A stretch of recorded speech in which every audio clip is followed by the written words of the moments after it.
Hey, this is Stephen Amell, and you are listening to Tomorrow's Legends, the podcast. Don't fail your city.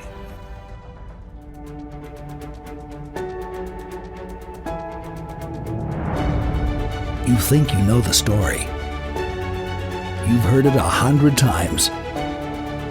But this is not the tale that you know. For this part of the story has yet to be written.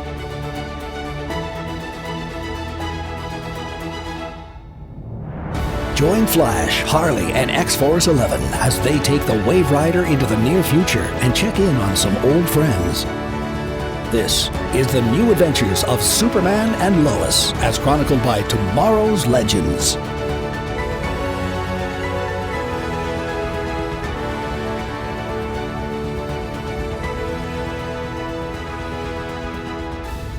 Hello, super fam of Steel. We're still sticking around in Smallville as there's just too much going on here. What with portals opening up everywhere and weird alternate versions of ourselves coming through, we got to keep an eye on things as we discuss this episode of Superman and Lois called 30 Days and 30 Nights, and I am the Flash. I'm Harley Quinn. And I'm X-Force 11. Hello, Legends. And we don't need to introduce her. You guys should know her by now. I see lots of news in the lineup here. X-Force, let's do that. We interrupt this podcast for a special report. What's going on? Yeah, so if you didn't know, we've got a 3-week break with Superman and Lois. We'll be back on April 26th for Bizarros in a Bizarro World.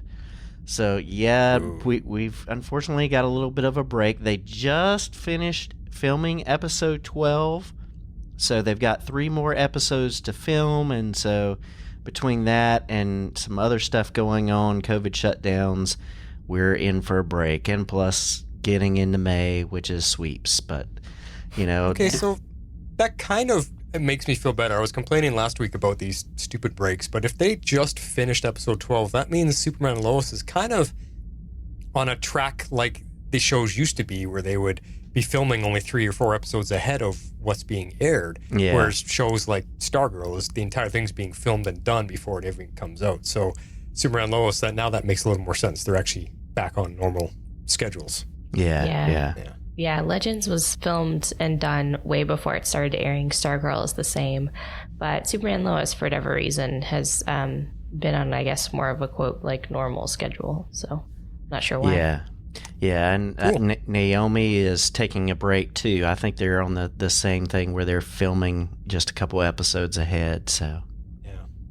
But that one coming back, Bizarros in a Bizarro World, you guys have seen the promo pictures that are being released for that. It looks like it's going to be a fun episode all on the alternate world, Earth there. So that's going to be cool. We've been wanting to see that. I'm looking forward to it. Getting Bizarro's backstory and all kinds of stuff, so it looks fun. Yeah.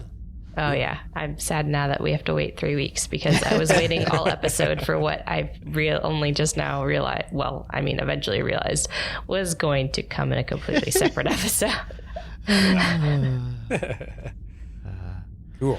What else? All right, on the next point, we've got some news about Stargirl. So we talked about him last season in season 2 of Stargirl, but it's been released. They've already finished filming, but they've cast Todd, a.k.a. Obsidian, Jade's brother, and the actor is Tim Gabriel. So just a quick refresher, in the comics, Todd Rice starts off as a superhero alongside his sister. They're both founding members of Infinity Inc., which we've kind of speculated we might get to see in this coming season. They're a group dedicated to continuing, what the Justice Society of America has done. But he eventually turns evil and fought against the JSA, and some interesting storylines here. And just wondering, will DC's Stargirl interpretation take on the same character line down the same tragic path or not? We just don't know, but it kind of sounds like that with the introduction of Mr. Bones and some other stuff going on. but we do know season 3 is done filming. We still don't have a official start date for Stargirl yet, but I am betting on Tuesday, June 7th at 8 p.m., taking Superman and Lois's time slot the week after they finish, but we'll see. We'll see. No official word yet. That would be nice for us. If it just keeps flowing right on through, yeah. Right, Cool. yeah. But I do like that idea about Obsidian going down the darker path. That would give story and depth for Jade to dive into. Mm-hmm. Instead of, oh, my brother, and I just think it would be better. It would be a much better story for her to go on for the first, if she's a full character this season. Yeah, and he's got a very interesting, powers. His are sort of like, he gets his powers, at least in the comics, somewhat from the Shadow Realm. Okay. And so he's kind of a Shade-like character, but it has some differences there. So I think it will be an interesting and part of the story, and kind of balancing off against her being the Green Lantern. So I think it's going to be interesting. So cool. We look forward to that. Yeah. And Harley, you might be with us for Stargirl this season. We missed you last season. I know. Yes. No, I should be able to be with you guys this season. No problem. Yay. Yay. Actually, I think our fans are also cheering. Awesome stuff. Well, let's get into the show for this week. Meanwhile, at the Hall of Justice. Ratings, X-Force. I gave this one 9 Euroscrits or 9 Superboys squared. I love this episode so much. I'm glad we got this one before a break, because we got Jordan flying using his cold breath, his heat vision, super speed. We got Bizarro John, a.k.a. Bizarro World, Inverse World Superboy. And we got Lana winning the election, and so much more. I thought, for being a non-Superman episode, it was a good episode. So I'm interested to talk about it. Cool. Good. Yeah. No, I definitely enjoyed this one as well. I gave it 8 reasons to give Tyler a break. Yeah. I did, though, feel that there was maybe a little something lacking, and I'm not quite sure what it was. Maybe it's just that I missed Tyler's presence, and I also was hoping for that jump to the Bizarro's world, which is obviously going to be our next episode. But I also really enjoyed the time that we had to kind of explore John Henry and Natalie's relationship. We get to try and understand what it's like for them to be on our Earth, to be around people that look just like the people they knew, who are either gone. Well, I mean, everybody's gone, but or who maybe they had lost just before, or we talked about Natalie having to live with Clark, who looks just like the man who killed her mother. So just kind of crazy stuff like that. So that was nice to flesh that out. And I appreciated Jordan and Sarah's storyline, because I felt like we get to see them grow in different ways. And I'm actually really glad that it wasn't Aubrey who ultimately split them up, because this feels like a much stronger choice for Sarah. Now, I'm not gonna lie, I feel like this is the predictable part. I'd be surprised if she doesn't start dating Aubrey. I would be shocked. But wah, wah. it just feels like the logical progression. Why else would they introduce that character in the flesh? It just feels like they're telegraphing that, but maybe not. I don't know. So after Sarah has some time, we'll see. We'll see if Jordan breaks down and tells her everything and they get back together, or if she tries to date Aubrey for a little bit. I don't know. Well, I think I'm a little more with you this week, Harley. I'm also giving it an 8 times. I thought, when did we see Superman? Because a show about Superman, titled Superman, without Superman in it, just reminds me of all the episodes of Flash they try to do without Grant Gustin. And those are the worst ones of every season for Flash. Now, I'm not saying that this was the worst one of Superman. You guys know that was a couple weeks ago for me. This wasn't a bad episode. I just kept thinking, I want to see where Superman is. What is he going through? What's he seeing on the other side? And we never got it. So I felt left out. I felt let down or disappointed, like, because that's all I wanted to see all episode. All the drama and the filler from everyone else just wasn't good enough to keep me fully invested in this one. It wasn't bad. I'm with you there, X-Force. It was a good episode for all of them, but I just don't think this show, these characters without Superman in it, are enough to carry it. If this was their show and it never had anything to do with Superman, I don't think I'd be interested. Superman and Tyler's performance and everything around him is what's really carrying this, so I'm just like, I don't know about this one. Nothing bad, really. It's just, like you said, maybe a little bit lacking or like you said, where I was asking, where's Superman all this time? But seeing Jordan get his hero moment saving Mom and Grandpa was pretty kick-ass, and that's what keeps the score up really high for me and making this episode really decent, because those were some awesome sequences. But please, I ask you, like you were just touching on at the end of your saying there, Harley, you just made it look like very predictable writing. Why else would they bring in Aubrey out of the blue with no explanation when you've got a perfectly good character in Natalie waiting to take up this story? If not to just set up the fact that Sarah's going to end up ending things with Jordan and now she's free to explore other things, quote unquote. It's this kind of team drama that I don't want on the show, and I've got some strong personal feelings about that, but I'm not going to get into it. I'll keep it to myself. You guys have heard me rant about Supergirl's agenda pushing. I don't want that on the show. Please don't bring that here. And that's all I got to say. Okay. You ready? Shall we dive into it? Let's do.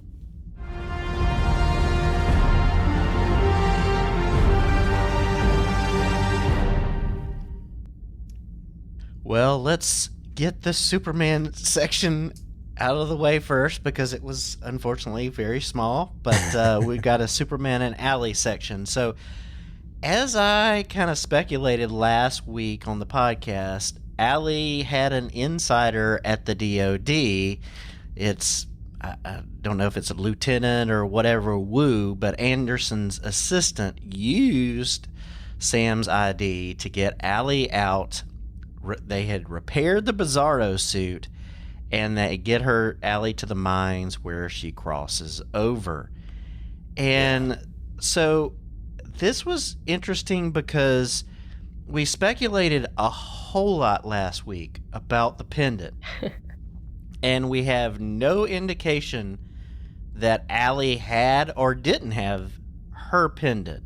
But she seemed to cross over just fine wearing Bizarro's suit. Yeah. So I don't know where that leaves us on the pendant speculation after seeing this week's episode. So I don't know. I mean, my speculation, I definitely think that Anderson has both pendants.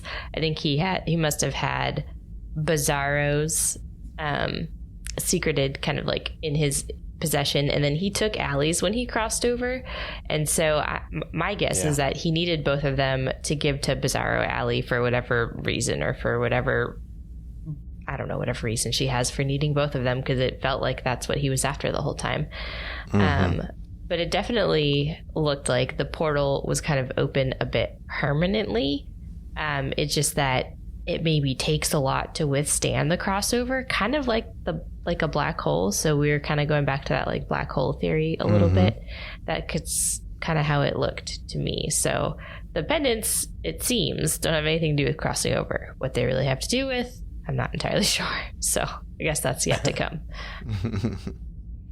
Yeah, that Bizarro suit, we remember hearing somewhere in a couple episodes ago that they were building and working on that to be able to survive the crossover. And did Bizarro steal it, or did they build it for him? I can't remember what was going on there.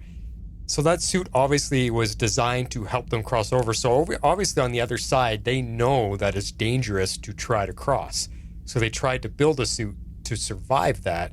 But they're also showing us that you need the pendants to go through. And we see Superman here. Actually, maybe this is in your next point, so maybe I'll save what I'm thinking there. But he doesn't. I just want to say here, he doesn't have the pendant and he doesn't have a suit. So we'll get into that in a second. But they're not being clear on how this works and what is needed to cross over, because they've showed us a few different variables of how you can make it. And yeah, I'm starting to scratch my head as to where the pendants are. I think you might be right. Anderson has them both, because we saw him snag the one Yeah. And we saw him go into the safe and get the other one that Superman turned into him. So it kind of makes sense that he's got them both. So yeah. Yeah. Until I know different, I'm thinking that Allie still has hers.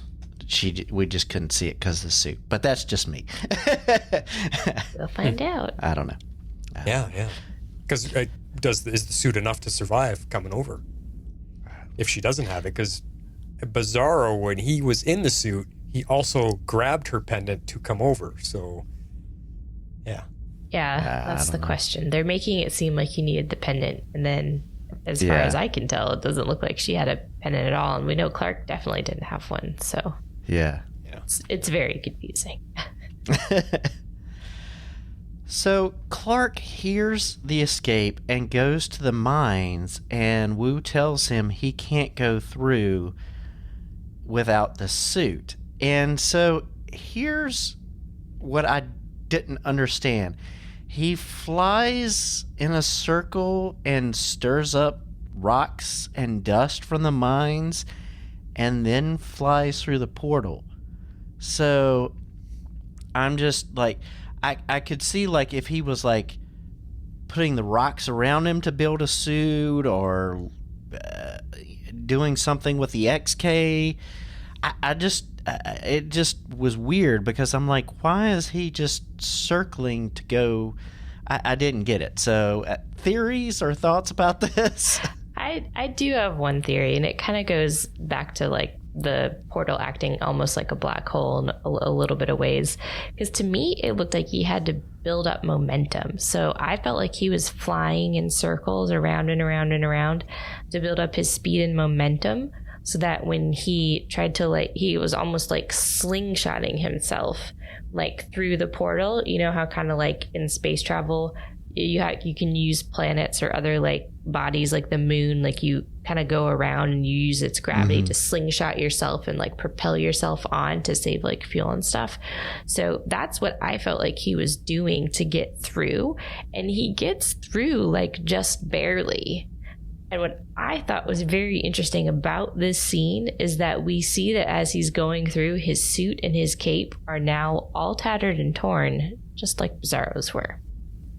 So people are going to think he's Bizarro. Yeah. Possibly. I don't know.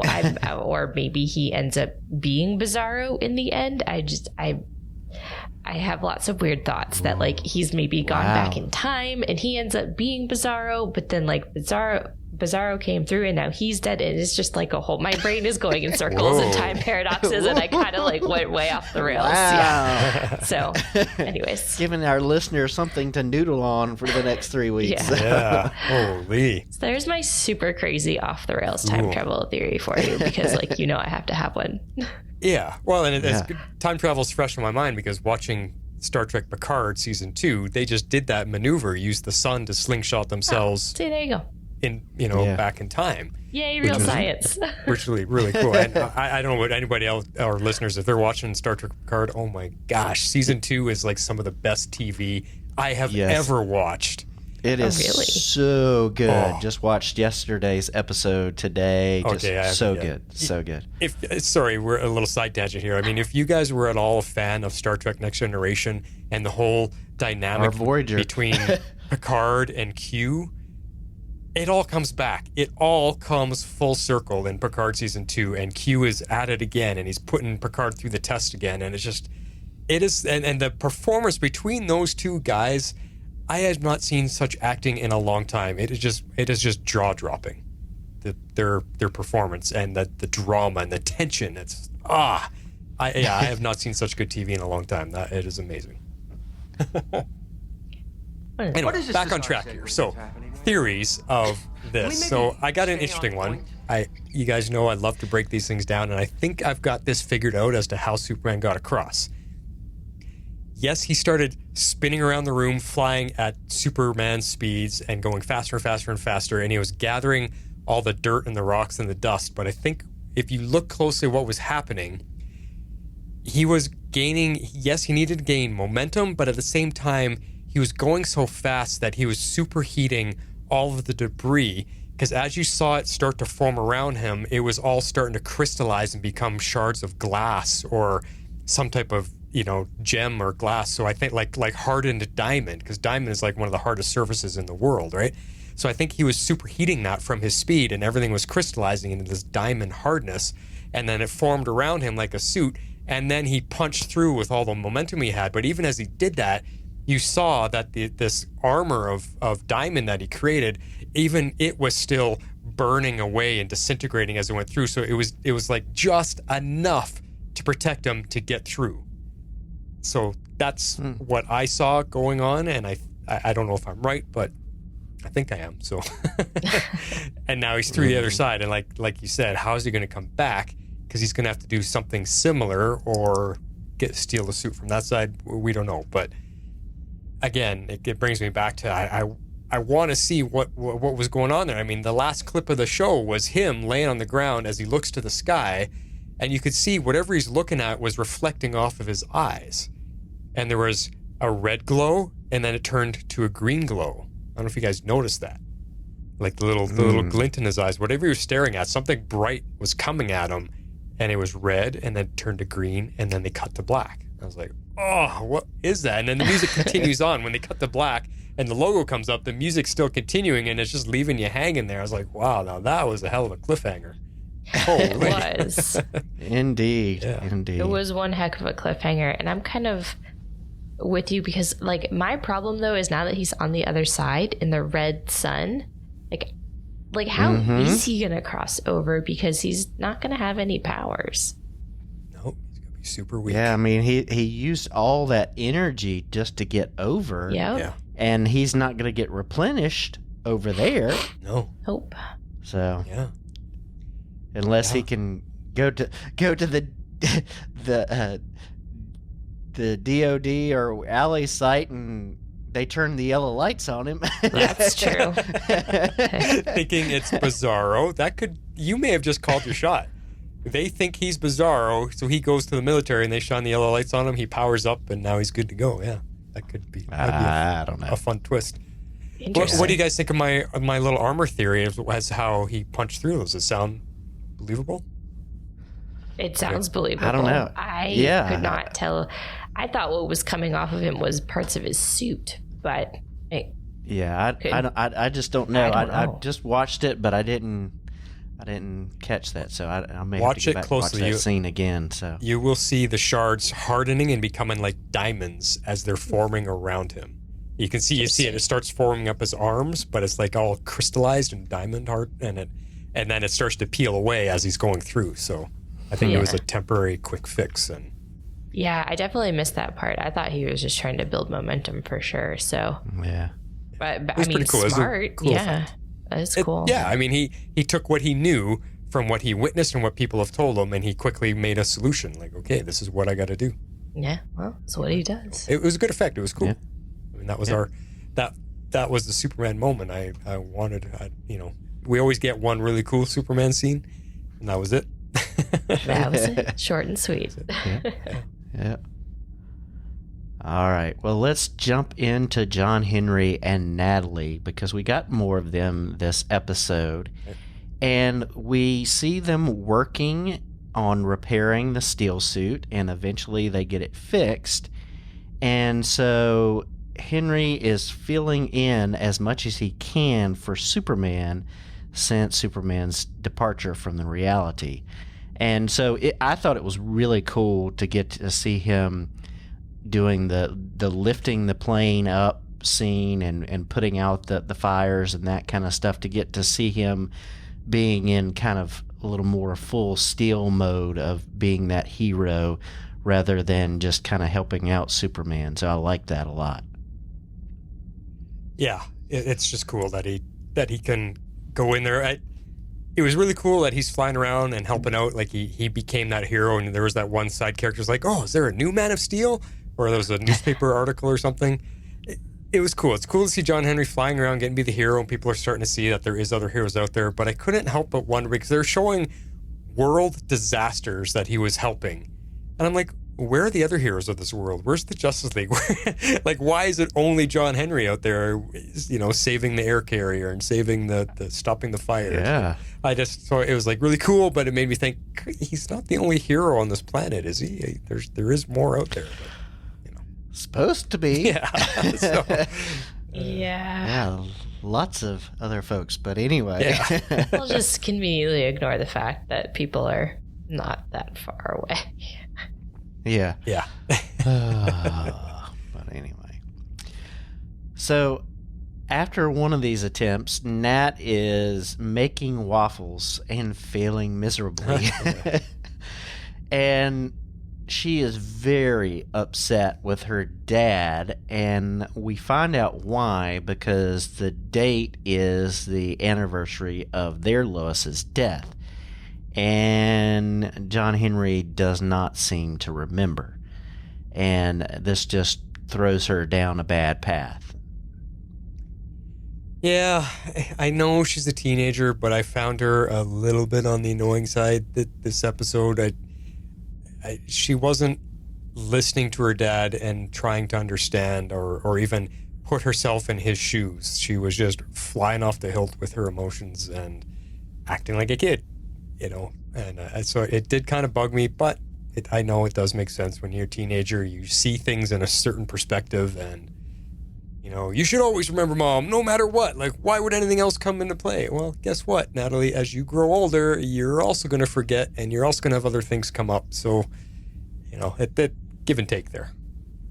Yeah, a little bit give and take.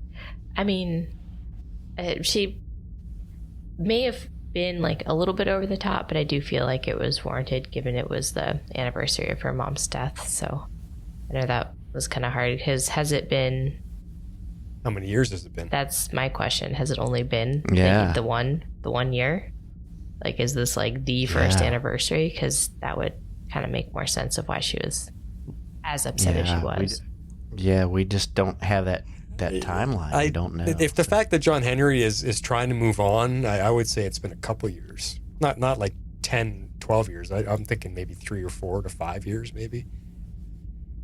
Yeah, I just don't know. I think what makes it hard, though, is later on we see that she's upset, and Sarah's trying to help her by helping, set up a Dias Los Muertos altar for her mom, but they say that they need a picture. And this really got me thinking, is the issue is, and she brings it up to her dad, is they're the only two that really remember their Lois, and it's not like they can talk, about it in a full way, because it's not like they can show pictures, because it's, that Lois is still alive in this reality. So, even her friend who's wanting to help her can't really fully understand, and she can't tell her, oh, she's dead. We came from a different dimension, and my mom is a doppelganger of Lois. So, it's hard, even when you can't tell your good friend about why. Yep, not easy, and it makes me wonder, like, who's going to spill the beans first? Is Sarah going to find out something from Jordan, or is she going to find something from Natalie? Like, who's going to crack first? Good question. Yeah, that is a good question, because I do feel like one of them or both are at some point something's going to have to give, and they're going to have to at least bring Sarah into their confidence, if nothing else. Yeah. So at the end of the episode, she confronts her dad. Well, kind of towards the end, she confronts her dad, and he basically says that he remembers, but he doesn't want to dwell on Lois's death because of the bad place that it put him in. And that was very, I get him trying to move on, and then we get the scene where what she said made a difference, and he's watching the videos right after Nat's birth with Lois, and that was just really challenging because, you could just see that emotion break through that he had been trying to put off. He broke down, and seeing him cry with the music in the background, it brought a tear to my eye. That was rough. Yeah, it was a good scene, and I actually think that both of them kind of have good points. I mean, he can't completely forget her. That's where I agree with Natalie. But at the same time, like, him constantly dwelling on the past and living with it isn't really gonna do any good either. So I think he has to move on, yes, but I don't think he should do that by pushing her memory down and not trying to think about her or not trying to think about all of those things that happened. I think, at least for the sake of his daughter, he needs to keep that her memory alive, like especially the good times. Right. So I think there definitely has to be like a little bit of give and take, and I think he kind of came to that realization by the end of the episode for sure. Yeah, and we won't get a whole lot into it because it's my favorite scene, but he does kind of come to a compromise on that, so we'll talk about that later on. Okay. All right, so here's an exciting section. It's the Lois, Sam, and Jordan section. And so Jordan and Sam are continuing the training, and Jordan's really progressing nicely. We get to see him using his heat vision and cold breath and different things and punching in the training. And this really leads into him hearing about the fire situation and coming to Kyle's rescue. And it was just really awesome to see him use his powers and have a short flight as well. So I really dug that. I am with you. I thought this was definitely a cool scene. And I like that we now get to see the benefits of his training with Sam. I actually didn't think at all that Sam would focus training Jordan to use his powers. I thought he was going to focus on more practical things, like how to not get caught on security cameras and like spycraft, like that kind of stuff. But no, he's like definitely continuing to master his powers through Sam's training and completely level up. And so I thought that was pretty cool, especially in Clark's absence. Not that Clark is going to train him the same way Sam is, but still, it was pretty cool. Yeah. Yeah. Well, I think Sam's training him to fight. It's like he's putting him through, military training, but with the added bonus of having superpowers. Like, this is how you're going to defend yourself, protect yourself, but you've got these cool tricks that nobody else has, so let's work with that. And it was just cool. I mean, it was a cool moment, cool sequence to have, and I do also really like the rescue. I saw people complaining about the fire or something like that, and I you know what? Something was going on in there. There was a fire tornado happening inside this building, and it was cool. I mean, the fire effects were out of this world. Something like out of the movie Backdraft, if you remember that old movie. Yeah, it just was amazing fire visuals, and to have Jordan go in there and save Kyle, and you saw Kyle recognized it. He saw who was rescued, or not who, but somebody rescue him the same way that he saw people get rescued in the very beginning of season 1 when he witnessed Clark run into a burning building.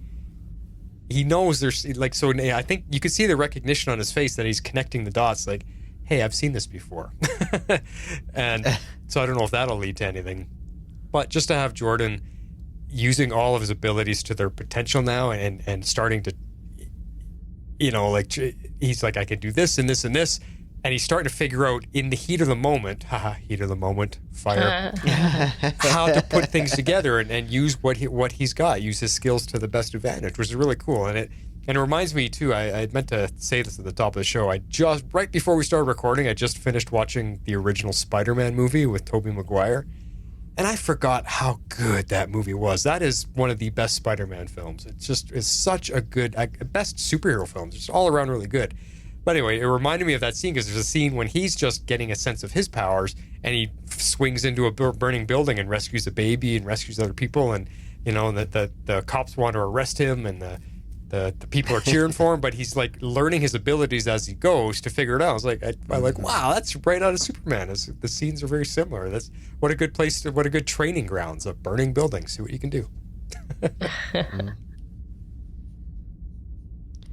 So after he gets Kyle out, Steele comes in and puts out the fire and recognizes Jordan. And he tells Lois about it and also kind of fills him in that the fire was as bad as it was because of XK. So Now this is what kind of made me a little bit curious, because Martin talked about this a little bit already about the fire tornado, and they seem to say that it was the XK that was kind of causing it. So I was just trying to sort out how that could actually happen. Like, I understand that it's kind of unstable in heat, but the way that was happening, like, it almost seemed like it had a mind of its own. Did anybody else kind of get that vibe from it? It looked alive because it was one tornado and then it split into two, and the two were kind of coiling around each other. And then there was like a flare, like almost like a hand, like, get out of the way, you know what I mean? Like flashing out. Like, it was bizarre to me. Yeah, there was something about it. It wasn't just a regular fire. So yeah, definitely. But yeah, I don't have any theories on that. I don't know how XK would affect it. Does XK have a lifelike substance to it? I mean, a lot of people say fire is alive because fire eats everything. It needs oxygen to breathe. People think fire is a living thing. So I don't know. Maybe XK and fire kind of created something. Perhaps. Yeah, you don't know. We'll talk about the conversation that Jordan has with his mom later, but out of this, we find out that connection with the XK, that, you know, the inhalers are there, and so Sam and Lois have a sit down with John to try to get his contact about XK, and they offer protection for his supplier. And so with that assurance, he brings in Candace, and she shares the details of why she got into selling and her background. And yeah, this was a challenging scene all around. Oh my gosh. This was such a challenging scene. Like, Lois was so hard on her, and like, I mean, she's still a teenager at the end of the day, and she's been completely forced to make some decisions. So I was very surprised, and in some ways, I guess, that Lois continued to take the hard stance once she kind of realized who it was Jordan was protecting. Jonathan was protecting.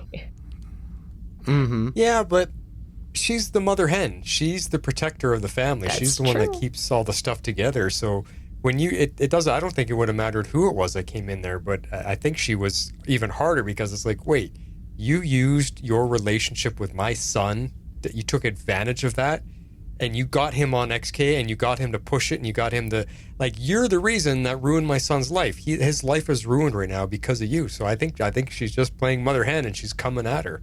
That's a good And point. I can't really blame her because I was not happy. Like, this girl did use Jonathan, and was not cool of her. So, like, But I did think it was, call it teenage brassness, but she did stand up and kind of throw it back in Lois's face. Is like, listen, I don't have a great home environment and can't just move in. We've moved all these times, and yeah, that's true. Don't have a place to move into and that kind of stuff.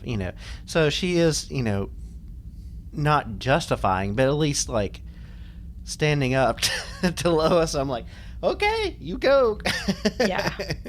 So anyway, yeah, it's a tough scenario because you just want to say you don't have to turn to drugs. I'm sure there was maybe some other way you could have figured out to help bring in some money for your family. Like, I don't know. It's tricky. Yeah, it is. It is. But thanks to her info, they now have a location to check out, and they quickly realize that, much to Lois's chagrin, that Jordan's super hearing is going to be a whole lot more useful than repurposed satellites. So she reluctantly agrees to have him go with them. but that's a very good thing because they realize that this is not just some little operation. It's pretty intense with the people in the lab coats and lab suits and everything, and Sam and Lois get caught. And so this leads to another cool scene of Jordan having to use his powers to come in and save them. And for me, the coolest part of it was the quote unquote flash time experience, where he uses his super speed and just kind of looks at the heat vision blast and just easily dodges him and takes the guy out. It was just so cool.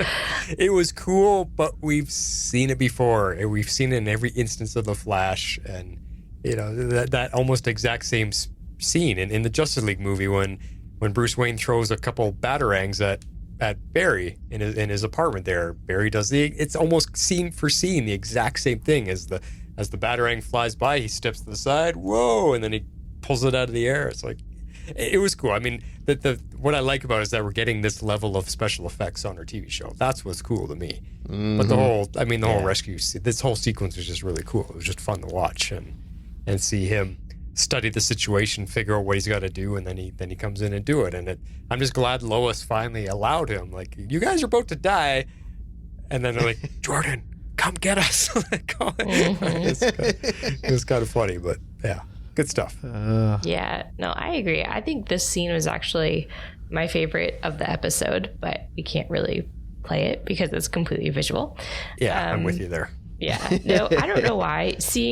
I love seeing their version of Flash Time, and the whole Flash Time experience. It never gets old to me. I like watching it. I even like watching it when Barry does it. I just enjoy that effect. I don't know what it is about them, like basically stopping time, but it just never gets old for me. The best use of it ever was in one of the X-Men movies when we saw Quicksilver do it, when he runs around the room and adjusts all the the Oh, yeah. Yes, that is one of my favorites. And I love Evan Peters. Yeah. So Yeah. That was just cool.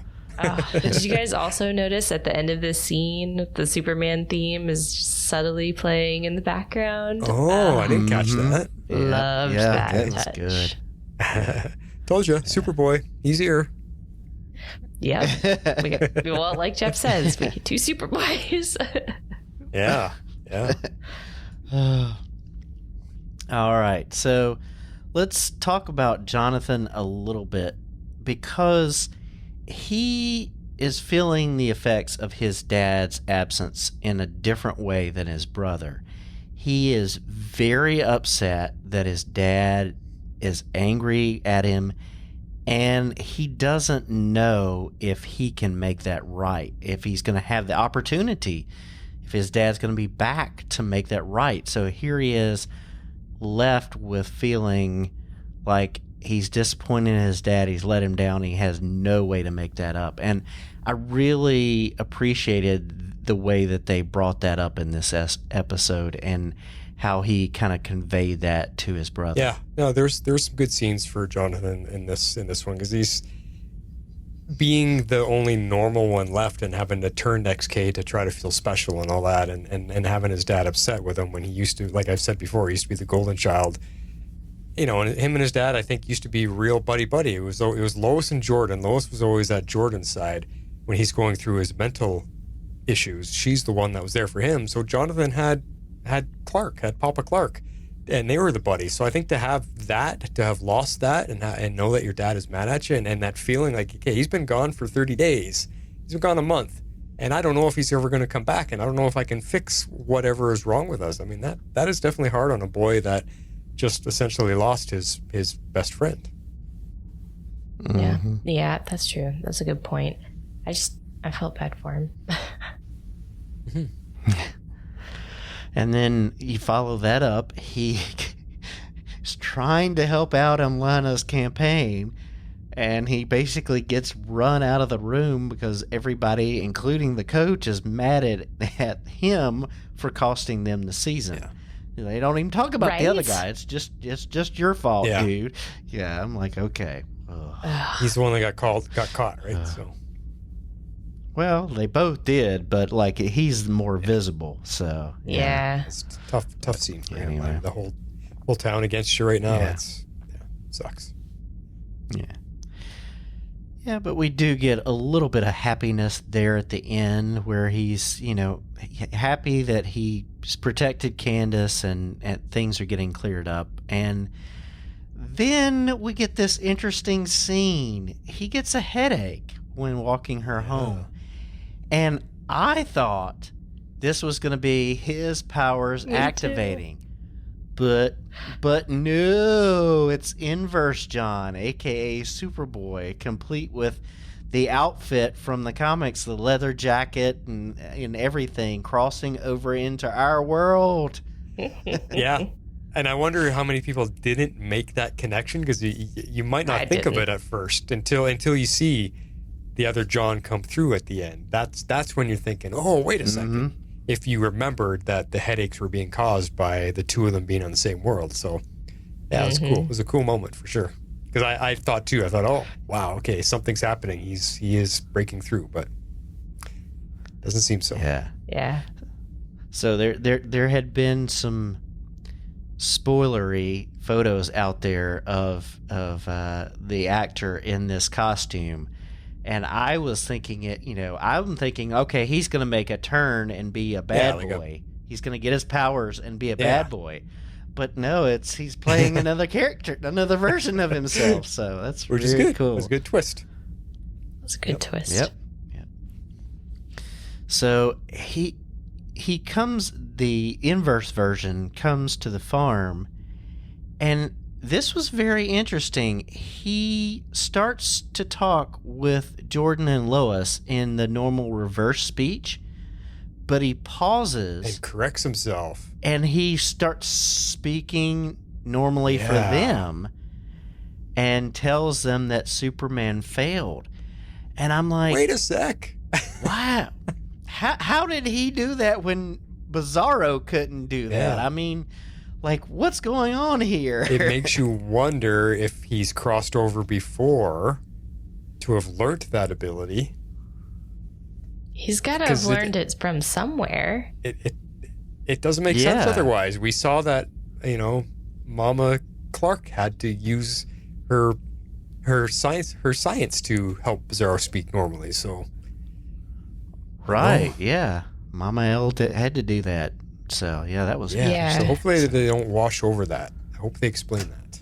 I hope they explain it too, even if it's just saying, like, I would like to know, like, if they know all about our world, because it seems like the people on the other side seem to know a heck of a lot more about our world than we know about theirs, because they didn't know that world existed at all, really, except for Allie. So that's what I'm interested about. Yeah, another good point. Yeah. Definitely. Yep. All right. Well, closing out the episode, let's talk about the Cushings, because this is election day. So we're in the fall. Obviously, we've been there for a little bit because of what people have been wearing, but it's election day, and Kyle, the Irons, the Kents are all chipping in to help. We've seen that throughout the episode. And it gets a little sidetrack after Kyle gets rescued, because the girls head to the hospital and kind of checking Dad out there, but Kyle is hesitant to go back with them and kind of sends them on back to the campaign headquarters. But I like that Sarah knows something's up and that he needs help, and so she's the one that's going to offer that help. And she goes to his apartment, and it's pitiful, to say the least. Like, this is what kind of struck me about this whole thing is, and all of these scenes, all the information we kind of get and reveal into his mindset versus like her mindset, I guess really versus Lana's mindset. And it seems to me like he would have been better off at the station. If it's really as temporary as he thinks it is, why is he getting an apartment in the first place? I mean, I think we mentioned this last week that it seemed out of place for him to like, you know, like beating his own place if he thinks this is all just gonna kind of like go back to normal. So it's like, if you really think it's temporary, why wouldn't you just stay at the fire station? Like, I guess maybe subconsciously he realizes that it's not. You just nailed this, because he, in his heart, he hopes there's a chance to get back, but in reality, I was saying, I was arguing, and some of our listeners didn't like that I argued the point. I don't think they're getting back together, at least not anytime soon. They're going to be apart for a while, and I think he knows that. Yeah. And that's why he's gotten his own apartment, subconsciously or fully aware. I think his heart desires it to be temporary, but the reality is saying different. And yeah, I mean, yeah. Yeah, and my point was last week was like he's getting a place in case there's a custody issue. Right. But like, seriously, anybody's going to take one look and say, sorry, no, you can visit, but they can't come visit you, because like, well, he's also depressed. I mean, he's in a really bad state of mind right now. He's not going to decorate an apartment and make it all homey yet. He's just depressed. Yeah. And when you're depressed, you just want to lay on the floor. You don't want to do anything. Like that's it. Yeah. You want to wallow in your self-pity. So that's true. I mean, as far as custody goes, though, I think Sarah's of an age where she can choose. She's old enough. But Sophie's not. I think you have to, I guess probably different state by state, but I think you have to be, I think when you're 14 or 15 or so, you can choose what parent you want to live with. It's not really a matter of custody. The kid can make that decision. Yeah. Yeah. Yeah. And we see her. Sarah's having a rough time because she is feeling neglected by Jordan. She doesn't know it's because of his training and filling in for his dad, and he can't tell her that. So she's just having a rough day all around. You know, her dad's been injured. You know, she's seen where he's living. Now she's like feeling neglected by Jordan. So it's rough. It's rough. Yeah, this is what I was talking about in my rating. It's just such a tough situation for both of them. So like on the one hand, I'm happy that Sarah stood up for herself, because I feel like that was a strong choice for the character and the right choice to make at the time. But I also feel bad for Jordan, because like if he had his way, he'd tell her everything. But I mean, I appreciate his ability to continue being strong, because he's upholding his parents' wishes, basically. Like he knows it's more important to protect his dad's identity and his identity. So I don't know. It's a tough situation, and I could absolutely see both sides of it. I'm gonna get it. She wants him to explain why he's been so weird towards her, and he just can't. And that sucks for him. So because she can't get the answer, she breaks up with him, and it's unfair for both sides. But I do want to say I think for the actor playing Jordan, this was some of his best work, was this episode.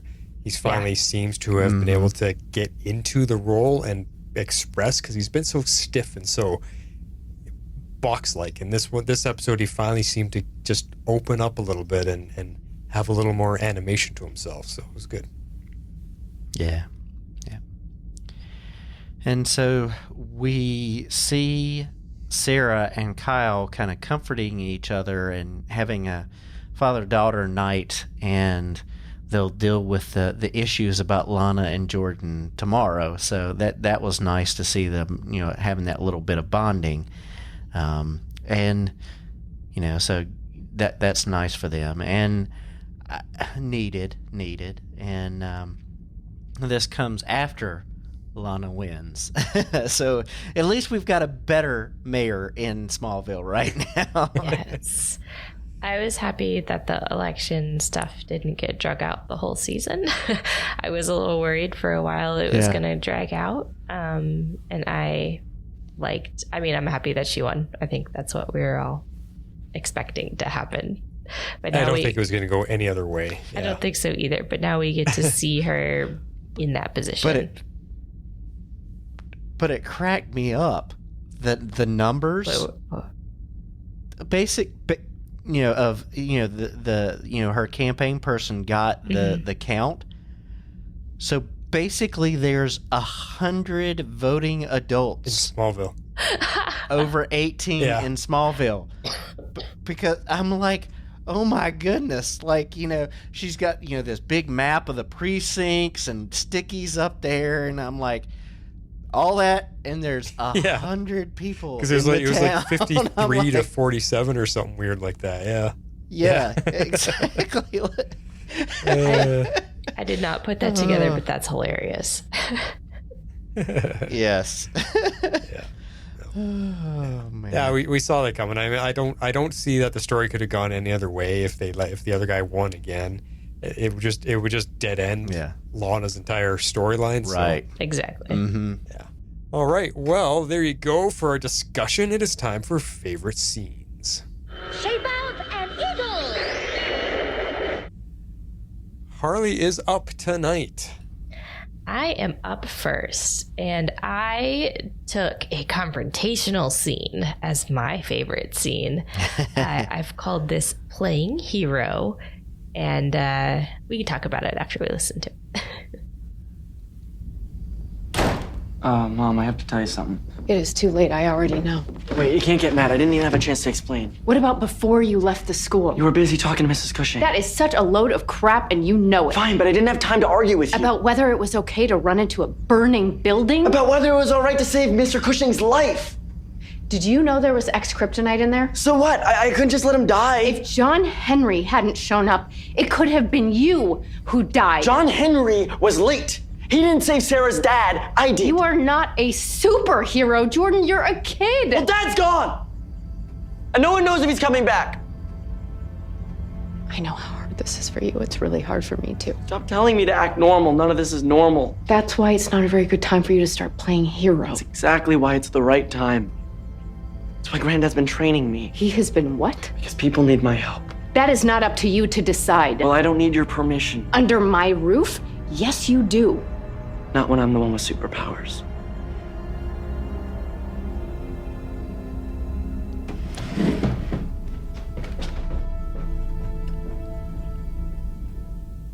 I have to say, I'm on Jordan's side.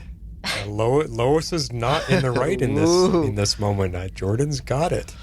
Oh, but that's a bold move, standing up to your mom way. Yeah, they're 16. That time is coming. It is. I know. I agree. I think he had some good points. But at the end of the day, he is still a teenager living at home. He does legally, technically have to wait 2 more years before he can say, F off, I'm going to do whatever I want. Yeah, but the fact that he's half Superman is where it's different. She's being... Yeah. But again, it's her being protective mother hen, and she doesn't want her boy running out into the face of danger because she knows what Clark does all the time. But she also has to realize that he has the same abilities, and he'll be okay going into a fiery building. He'll be okay fighting some bank robbers, whatever he's doing. Yeah, I mean, it's rough because from everybody in this episode, in that opening montage of this episode, everybody is in the world, it seems, is dealing with Superman's loss in their own ways. And she's really dealing with it very hard. I mean, she feels lost without him. You know how good their marriage is. You've seen that. And now she's got all this stuff going on. She's got Jordan, who is trying his best to fill in for his dad. He's got all this going on, and everybody's dealing with it, and you just pile that on top of everything, and she's dealing with all of this, so it's just rough. Yep. It is. No, I mean, there's a lot going on, a lot of heated tension. I'm a mom, so I can always sympathize with her point of view. All right, X-Force, what you got? All right, I'll call this one I'll Never Forget, so let's take a listen. Dad, what are you doing? Making breakfast for dinner. With Mom's recipe? I've been so busy filling in for Superman that I haven't had much time to think about it. I thought that was a good thing, but You were right. Just because it hurts is no excuse to forget your mom. But maybe today, instead of mourning her death, we can celebrate her life. By making waffles. And reliving memories.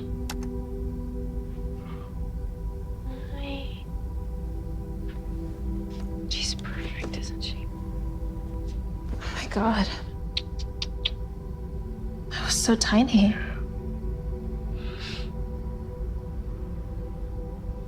What? I just want you to know that I will never forget your mother. Because I see her every day when I look at you.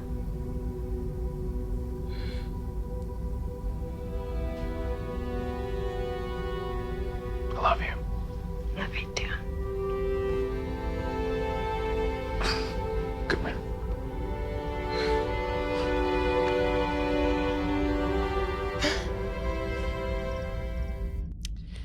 And in honor of the irons, I had breakfast for dinner this evening.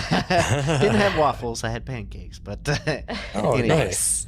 But I really appreciate how Henry works with his daughter here to help her grow and learn through grief. And they're both working through it. Because grief is not the same for everyone.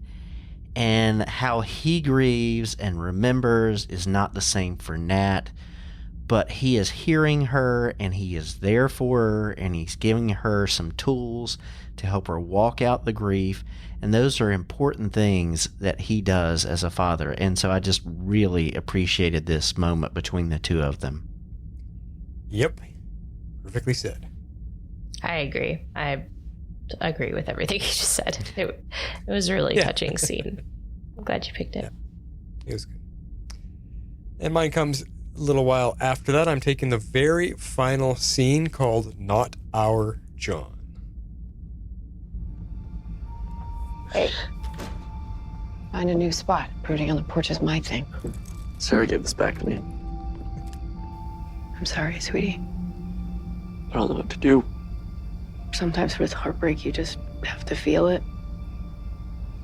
On the bright side, you did kind of save your mom's life tonight. Yeah, I guess.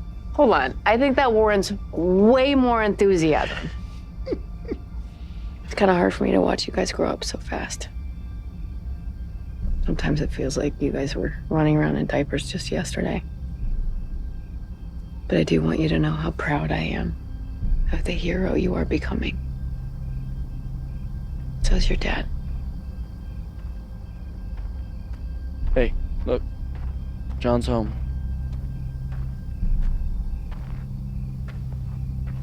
That's not our Jonathan.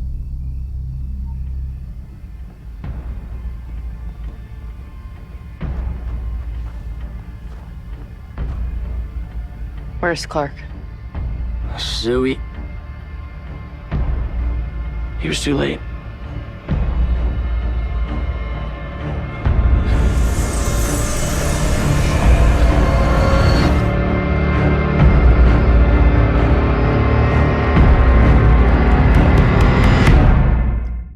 I just like the cliffhanger ending. That's why I wanted all that thumping music in the end there. I mean, it was a nice porch moment. Yes, I stole your porch moment, but I just like the cliffhanger ending. And you know, that's not our John. It's like, good twist. It was a good twist. I just love that Lois tells him to find somewhere else to brood because that's her thing. Yeah. All right, you Patreoners out there, and those of you that don't know about Patreon, we just want to remind you, as always, to support the show. Just check out our Patreon page and listen to this.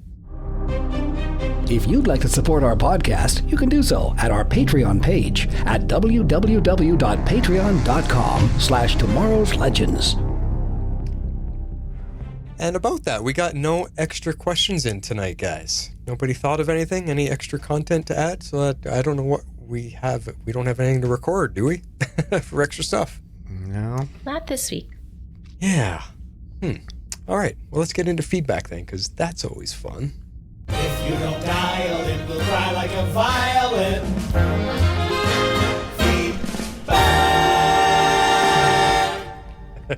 Happy hands. Let's kick it off with an email from Comic Geek Kev. He says, "Hey, Legends, what a great episode. Sort of a slimmed-down version of Reign of the Supermen, just with a few less supers. They should add Talro. Maybe control him with some kryptonite-based doohickey." Natalie is quickly becoming my least favorite character. I feel like she doesn't need to be quite such a little snot about everything.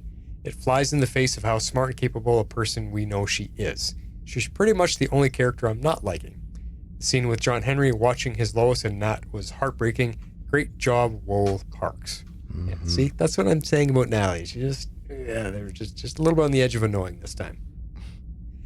Sam to Lois, how many times you been tied up? Lois, better you don't know. A bunch of happy faces or laughing faces out there. Yeah, that was actually a really funny scene. Yeah, I should have picked that.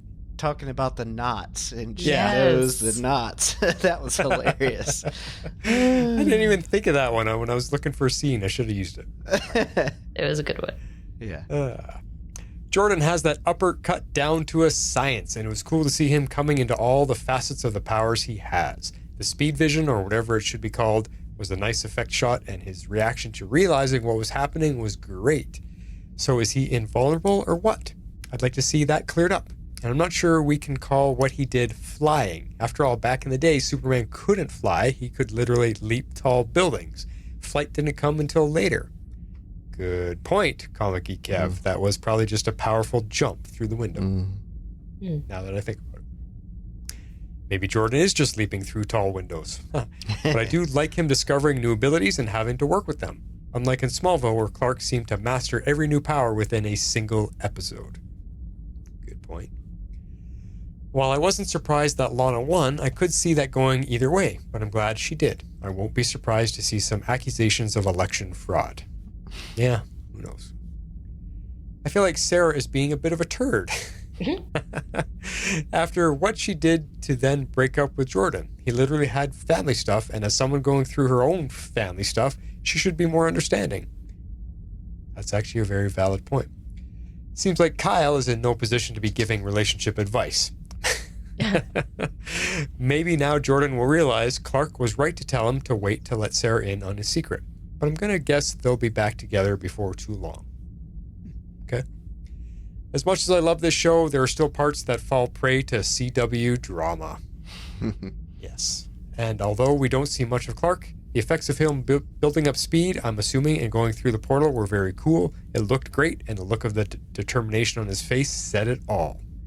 Yeah, that's what I mean. Tyler, he brings it. And what an ending. I really hope they let us in on why Bizarro looked like he did. It looks like no one else in his family has the issue, and we know he looked that way before he left. I wonder if maybe something Allie did to him caused it? What was Superman too late for? Is there an alternate Jordan? All good questions. We don't know. Still so many questions, including what to call Vigilante Jordan? Vigilante? Nah, I'll keep working on that one. I'm giving this one a 9 out of 10 knots I've never heard of. Until next time, Comic Geek Kev. Yeah. I did put out on Twitter, what are we going to call Jordan? Because we've had, the red blue streak, and we've had, the hood, the streak. What are we going to call him? So let's put a poll on our Facebook page. See what people come up with. We'll do that. All right, next up is a voicemail from Dad L. Hello, Super Fam. Dad L back with my thoughts on this week's episode. I love the opening, seeing the world without Superman. That was epic to me, recalling, of course, from the 90s comics after Superman had died. Without Superman, the heroes of the world could not keep up. Supergirl's not enough. The Flash is not enough. The world needs Superman. Superman's absence is felt deeply by the world and by his family. I love how they balance those two things, the wide scope of the world and yet his own family. And speaking of that, Jordan, what a leap forward he took this week. It's awesome to see him owning his powers. Remember how he started this series, having social anxiety, having a lot of trouble, but now he's out saving people.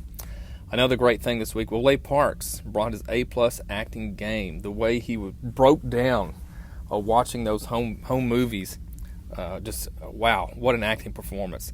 And I'm also glad, hopefully, the XK storyline is done. I think that had run its course. And it was interesting to see Jonathan. He had that interdimensional kinesthesis that we heard so much about a few episodes back. And then his doppelganger shows up. How about the Superboy-inspired outfit? He had the leather jacket, and I believe he had the red pants on. In the comics, it was the Superboy clone, later named Connor Kent, who wore that similar outfit. In his foreboding message, he didn't make it. Well, I think Supes did make it to the Bizarro world, but something happened to him there in the last month. So I think we're going to see the family go. I think Jordan's going to be activated, and they're going to go on a rescue mission. Overall, I thought it was a great episode. I'm going to give it 9.5 singing fishes. Dad-El, last father of Krypton. Singing fishes, that's right. Good thoughts, Dad-El, and we appreciate the voicemails coming in. It's fun. Thanks. Yeah.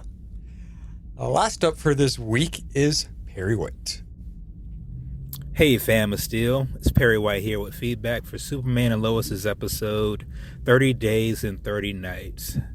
So let me start out with what I loved about the episode.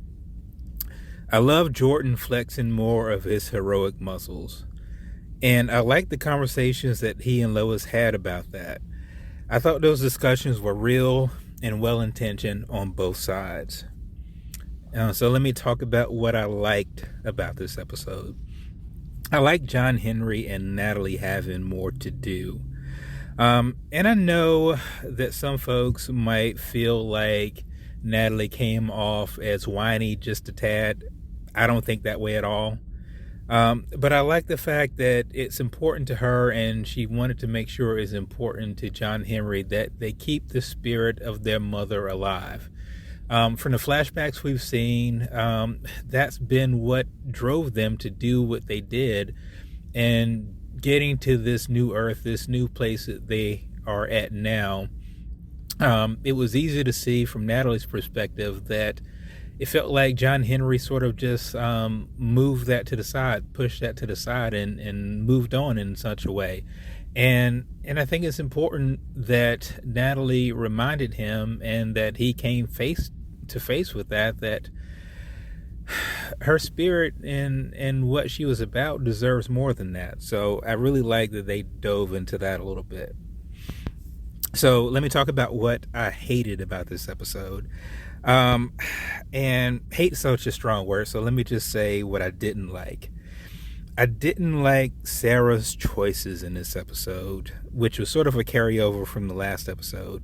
I mean, it was hella strange for her to ask Jordan to come hang out with her and her summer camp crush. I mean, who does that?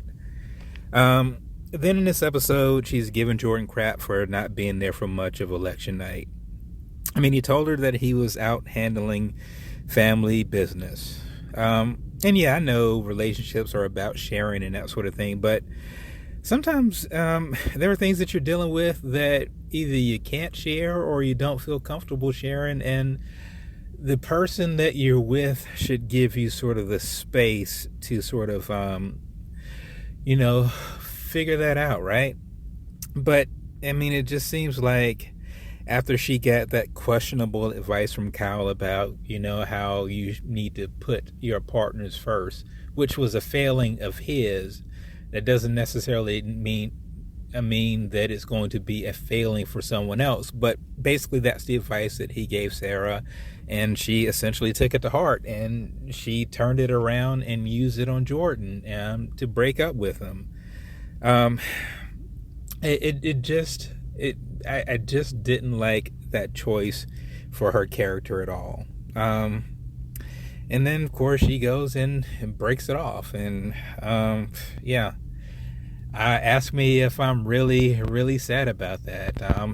Not so much. I mean, I suspect that they'll probably find a way to get back together, but I don't want to say it feels like this relationship has run its course, but you just have to start questioning some of the decisions and some of the choices that Sarah is making.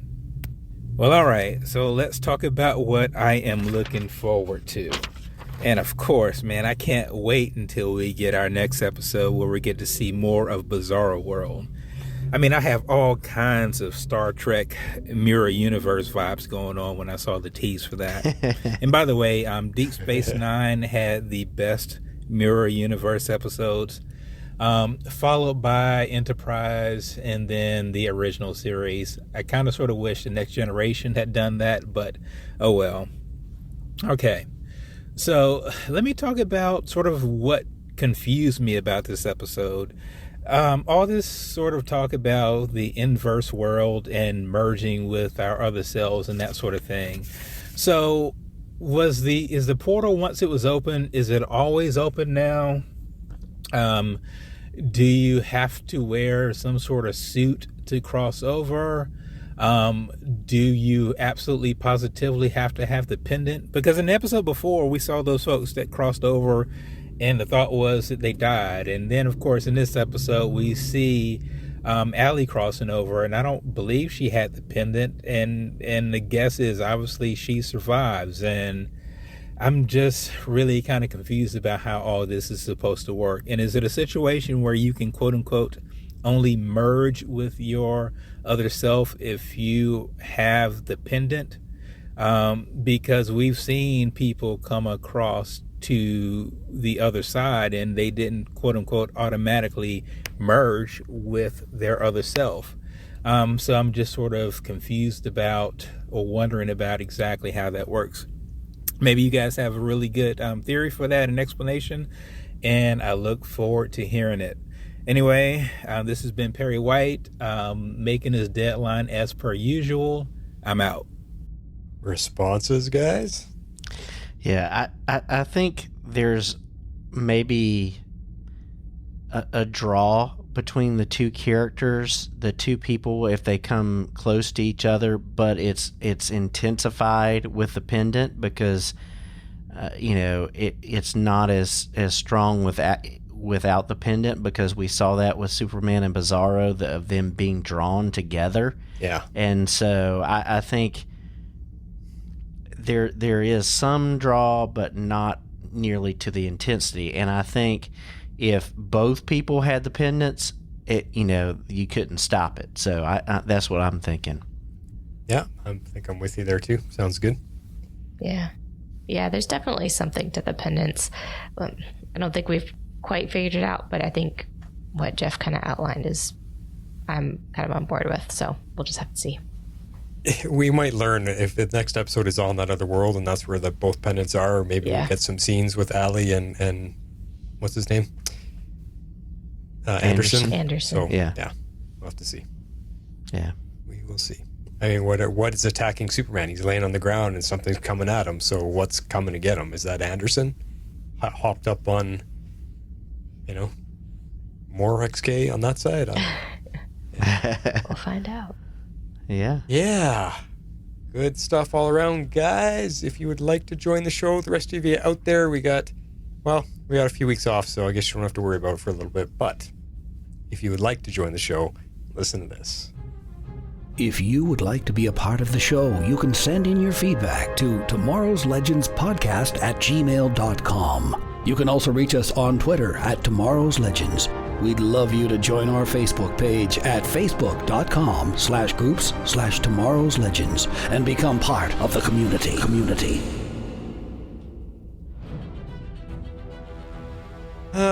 We're such a letdown tonight. We don't have bonus content, and we're not going to talk about The Flash this week because only X-Force was the one to get it watched. So, and I just took a quick scan over his notes and whoa, that looks spoilery. Okay, I got to go watch it when we're done recording here. Yeah, I got to watch it. I skipped that part of the notes too. Yeah. Maybe that could be our bonus Patreon content. We'll just come back later on the weekend and talk Flash for 10 minutes or something. Who knows? I may not have time to watch it this weekend. We've got a lot to do. Okay, we keep getting our listeners amped up, and then we keep letting them down. I know.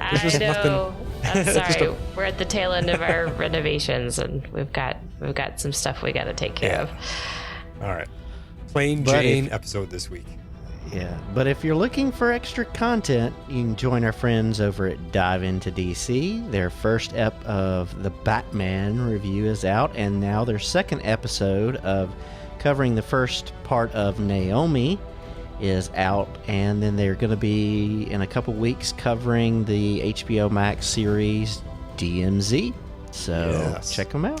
yeah, check out Dive in DC with Silverbox and Green Butterfly. I just listened to the Batman coverage, and they did a really good job, really in-depth thoughts and tearing it apart and connecting the storyline to all the history of Batman and everything, which it made me think a little more in depth about how I saw the movie, because I was just kind of an average feeling about it. So I still haven't seen the movie.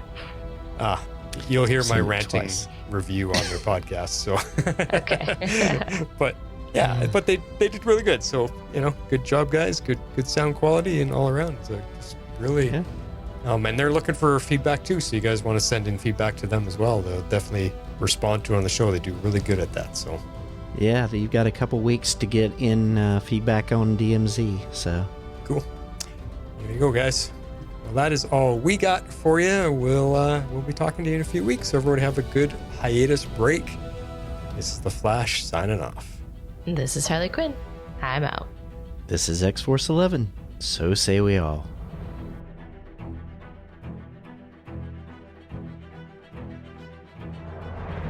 Tomorrow's Legends is not affiliated with CBS, Warner Brothers, or the CW. We're a fan-made podcast for entertainment purposes only and are part of the Cybercast Network.